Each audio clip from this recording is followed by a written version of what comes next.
Bom dia, amados. Bem-vindos a mais um Maná Diário. Que o Espírito Santo esteja com vocês, ajudando-os a entender a palavra e guardá-la no coração. Hoje a palavra que eu trago para vocês está lá em 1 Reis 17. Nessa situação, Elias, ele era um profeta de Deus dessa época, quando o rei Acabe era o rei de Israel e Jezabel era sua esposa. Elias foi chamado por Deus para sair da terra de Israel. Então Deus retira a bênção, retira a sua presença da terra de Israel e decreta um período de seca para essa região toda. E Deus fala para Elias, olha, vai para a região a leste do Rio Jordão, saindo da terra dos israelitas. E mandou ficar junto a um riacho, né?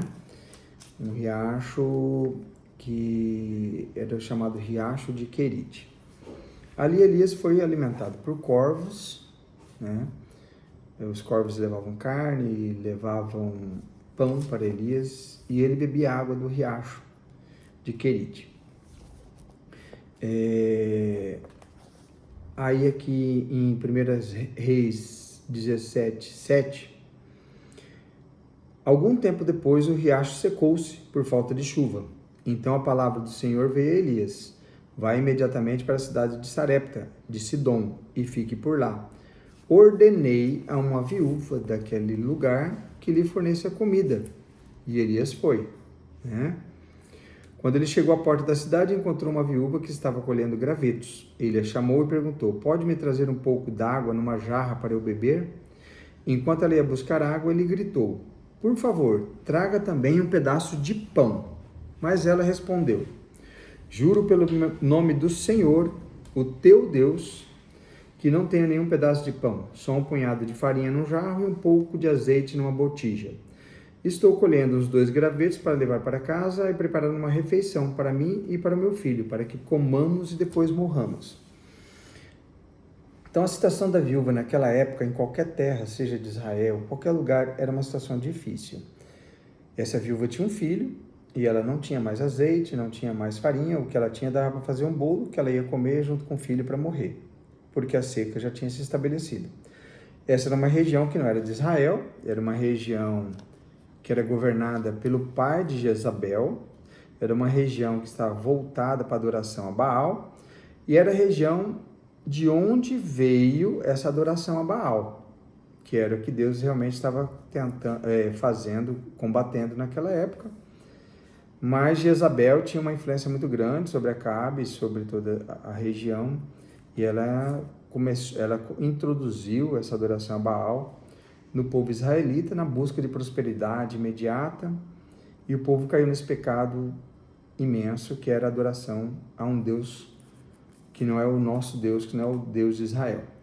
Essa viúva não era israelita, ela era se não me engano, ela era fenícia, e ela não conhecia o Deus de Israel. Mas ela teve um contato com ele aqui, porque Deus fala que ordenou a essa viúva que alimentasse o profeta Elias. Então ela teve um contato com o Deus de Israel, tanto é que ela reconhece aqui, juro pelo nome do Senhor, o teu Deus, que não tem nenhum pedaço de pão. Então ela teve um contato com Deus. Então ela já teve uma experiência com Deus de Israel. E aí Elias, na sequência, Elias fala que ela não precisava ter medo, que Deus garantia que não ia faltar alimento para eles. E realmente não faltou alimento, né? O azeite não secou na botija, o trigo não faltou na tigela de trigo, e eles ficaram um bom tempo se alimentando de um milagre de Deus, que era a multiplicação do azeite e do trigo. Deus praticamente mandava um maná diário para sustentar a viúva, o filho e o profeta de Deus, dentro do coração do território que levou Baal para Israel. Então, e aí, o que acontece então?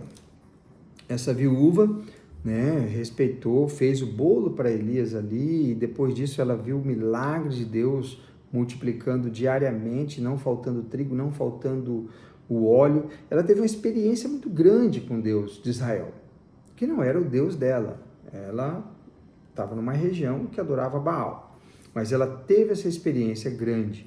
Primeiro, porque ele se comunicou com ela. Segundo, porque esse Deus, ele se manifestou na vida dela, fazendo com que a farinha não se acabasse, nem o óleo. Depois de um tempo, aconteceu do filho dela adoecer. Então, algum tempo depois, o filho da mulher, dona da casa, ficou doente. Foi piorando e finalmente parou de respirar. E a mulher reclamou a Elias: que foi que eu te fiz, ó homem de Deus? Vieste para lembrar-me do meu pecado e matar o meu filho? Dê-me o seu filho, respondeu Elias. Ele o apanhou dos braços dela, levou-o para o quarto de cima, onde estava hospedado, e o pôs na cama. Então clamou ao Senhor: ó Senhor meu Deus, trouxeste também desgraça sobre esta viúva com quem estou hospedado, fazendo morrer o seu filho? Então, ele falando para Deus: além da seca que o Senhor trouxe para toda a região, ainda matou o filho da viúva. Então ele se deitou sobre o menino 3 vezes e clamou ao Senhor: ó Senhor meu Deus, faze voltar a vida a este menino. O Senhor ouviu o clamor de Elias e a vida voltou ao menino, e ele viveu. Então Elias levou o menino para baixo, entregou à mãe e disse: veja, seu filho está vivo. Então a mulher disse a Elias: agora sei que tu és um homem de Deus e que a palavra do Senhor vinda da tua boca é a verdade. Nós, na nossa vida, irmãos, a gente passa por situações como essa viúva passou, como o próprio profeta de Deus, o Elias, passou. Faltou aqui para eles, apesar de todo o milagre que aconteceu na vida de Elias antes disso, né? Faltou aqui para eles a fé, acreditar. Mesmo vendo milagres, eles não tinham fé e ainda culparam ao Senhor por conta da falta de fé deles. Então eles chegam e falam assim: puxa, a mulher chega e fala: pô, meus pecados, eu não sei como que era a visão dela sobre pecado, ela não era israelita, mas você veio aqui para matar meus filhos, isso é por conta dos meus pecados, por que fez isso? Por que veio aqui? Ela se esquece que quando o profeta chegou, ela estava pronta para morrer junto com o filho dela. Ela se esquece que o Deus de Israel se manifestou para ela e conversou com ela falando de uma coisa futura, que ia chegar ao profeta dele. Ou seja, não sei se foi em sonho, se Deus realmente falou no ouvido dela, mas ela teve um contato com esse Deus. Ela se esquece que Deus multiplicou o alimento e que sustentou ela e o profeta por muitos meses, por todo o período da seca, que era a palavra de Deus garantia isso. Então ela se esquece de tudo que Deus fez. Era para ela estar morta, era para o filho estar morto, ela não está. E no momento de desespero, na hora que a aflição chega, que o filho morreu, ela incorre naquele velho problema do bode expiatório. Primeiro no profeta: por que você veio? O que eu fiz para você matar meu filho? Você veio, o que eu fiz para o seu Deus para ele matar meu filho? E o próprio profeta, apesar de tudo que ele tinha vivenciado, da experiência maravilhosa que ele tinha com Deus, ele questiona Deus sobre isso. Deus, por quê? Por que além da seca que o Senhor fez aqui, do sofrimento estabelecido, o Senhor ainda mata o filho dessa pessoa que me acolheu? Por quê? Esse é o questionamento dele quando ele fala. Vamos ler de novo aqui? Ele fala muito claramente isso aqui. Ele fala muito claramente no clamor dele: ó Senhor meu Deus, trouxeste também desgraça sobre essa viúva com quem estou hospedado, fazendo morrer o seu filho? Então, tanto a viúva quanto Elias usam o pecado do bode expiatório contra Deus. E você vê como Deus é tão lindo, maravilhoso, que ele ouve o clamor de Elias e traz o menino à vida. Olha o amor e a misericórdia de Deus mostrando para Elias e para a viúva que ele é Deus. Que ele é Deus. Creio que essa aqui é a primeira passagem na Bíblia onde há uma ressuscitação dos mortos, né? Então aqui Elias, ele ora e Deus ressuscita um morto. Então, o que acontece, meus irmãos, de paralelo entre essa palavra e a nossa vida? Muita coisa. Nós experimentamos de Deus, né? Experimentamos de Deus na nossa caminhada, geralmente um milagre, uma coisa que Deus faz por nós quando a gente conhece a Cristo. A gente experimenta o sobrenatural dele. Mas esses milagres que ele faz não são suficientes para que a gente estabeleça uma fé inconteste nesse Deus maravilhoso, nesse Jesus Cristo que morreu por nós.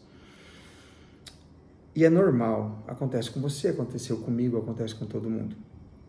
Nós somos seres humanos, como os discípulos, quando Jesus ressuscitou, eles não acreditavam que Jesus tinha ressuscitado. Estiveram com ele 3 anos. Então nós somos seres humanos. Então, meu irmão, é normal que você, mesmo tendo suas experiências maravilhosas com Cristo, se vê diante de situações onde a sua fé não alcança para vencer aquela aflição. É normal. Mas aqui na palavra mostra que você pode ter uma posição diferente. Você experimentou de Deus, continue alimentando isso, lendo e orando. Eu experimento um milagre hoje, mas eu tenho que tentar experimentar todos os dias essa presença na minha vida, lendo a Bíblia e orando, criando uma intimidade com Deus, para que a gente chegue num ponto em que a gente não use mais o bode expiatório, nem para Deus, nem para as pessoas, que a gente não use a nossa autossuficiência, esses pecados que são os pecados primários, são aqueles pecados inatos nossos, são da nossa carne adâmica, para que a gente entenda que Deus está presente na nossa vida. Ele está presente. Você orando, lendo, diariamente se alimentando, ele vai estar presente. Vai dar medo? Vai. Mas vai chegar num momento de tantas experiências que você tem com ele, pequenas, grandes, que você começa a realmente fazer um alicerce em cima da rocha que é Jesus Cristo. Realmente a sua fé começa a ser solidificada. Para isso, você tem que buscar essas experiências com Deus, diariamente, em todas as coisas da sua vida. Precisa de R$10 por uma passagem. Ora e creia que vai chegar para você. Mas você tem que estar tendo comunhão com Deus na palavra e na oração. E esse milagre vai acontecer. E as coisas vão evoluindo. De acordo com o que você vai tendo intimidade com ele, você vai estabelecendo maior fé. A viúva teve um contato com ele, mas quando ela viu o profeta chegando, ou seja, ela viu que era verdadeiro aquele comunicado de Deus, ela falou, não, olha, eu estou pegando os gravetos para fazer um bolo e vou comer junto com meu filho para a gente morrer. Ou seja, aquele primeiro contato com Deus não criou uma fé suficiente para ela. Aí o que acontece? Ela começou a ter intimidade com Deus. Imagina você ficar com um profeta de Deus dentro da sua casa. Com certeza eles conversavam, eles falavam sobre o Deus de Israel. Ela começou a ter contato e viu ele fazer o milagre da comida, que não lhe faltou comida durante todo o período de seca. Ela estabeleceu um grau de fé nessa comunhão com o profeta, que consequentemente era uma comunhão com o Deus de Israel. Ela estabeleceu, viu o milagre acontecer, mas isso não foi suficiente para realmente transformar a vida dessa viúva. É compreensível isso. A mulher era viúva, tinha um filho pequeno. Viúva naquela época, ou ela teria que se prostituir, ou ela teria que esperar o filho crescer para sustentá-la, mas nesse período ela passaria muitas dificuldades. Você está passando dificuldades, eu posso estar passando dificuldades. E às vezes essa dificuldade pode abalar a nossa fé. E é isso que a comunhão com a palavra e a oração diária fazem com você, meu irmão. Não deixar que as aflições e as dificuldades abalem a sua fé. Por quê? Porque às vezes mesmo os maiores milagres que estão acontecendo à sua volta não são suficientes para você deixar de olhar para dentro de você e para o seu sofrimento e olhar somente para a promessa que Deus tem sobre a sua vida. De que se você olhar para as coisas dele, todo o restante vai ser acrescentado. Se você se preocupa com as coisas do céu, o restante vai ser acrescentado. É essa grandeza de fé que nós precisamos. Acreditar piamente que se eu cuido das coisas de Deus, todas as outras coisas que eu preciso, Ele vai cuidar para mim. Ele vai encher minha botija de óleo, Ele vai encher minha botija de trigo. Ele vai cuidar do meu filho, Ele vai fazer os milagres à minha volta, porque eu estou cuidando do que tem de propósito dele na minha vida. Então, a viúva de Sarepta somos nós hoje. O próprio profeta Elias somos nós hoje. Não adianta você pedir milagres e milagres para Deus. Isso não vai fazer com que você estabeleça uma fé genuína e uma paz interior em meio às aflições. A única coisa, meu irmão, que vai fazer com que você estabeleça uma fé verdadeira é comunhão com a palavra. É leitura da Bíblia. É você realmente orar com o seu coração aberto para o Deus Criador desse mundo. É o nosso Deus. Por isso que às vezes o milagre não acontece na sua vida. Pode ser por isso. Por quê? Porque Deus sabe que não vai ser o milagre que vai fazer você olhar para Ele. Os múltiplos milagres que aconteceram na minha vida me ajudaram muito a estabelecer a fé. Mas a minha solidificação de fé, o meu alicerce de fé, só está sendo estabelecido com a leitura diária da Bíblia, com a oração diária em línguas, com a comunhão diária com o Espírito Santo. Então, a minha fé está sendo construída em cima da palavra.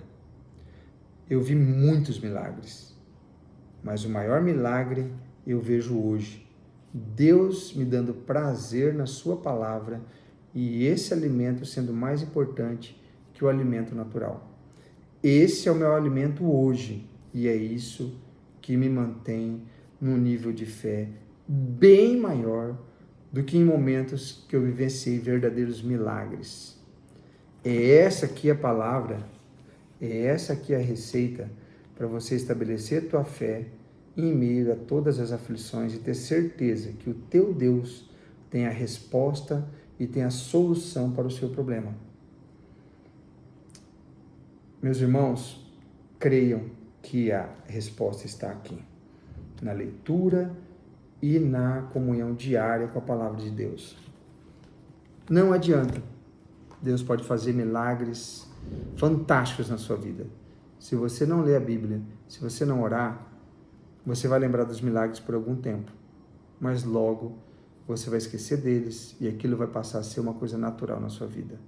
Você vai olhar lá atrás e falar assim, não, acho que não foi um milagre aquilo, não, acho que foi um acaso, né? Foi um acaso que resolveu.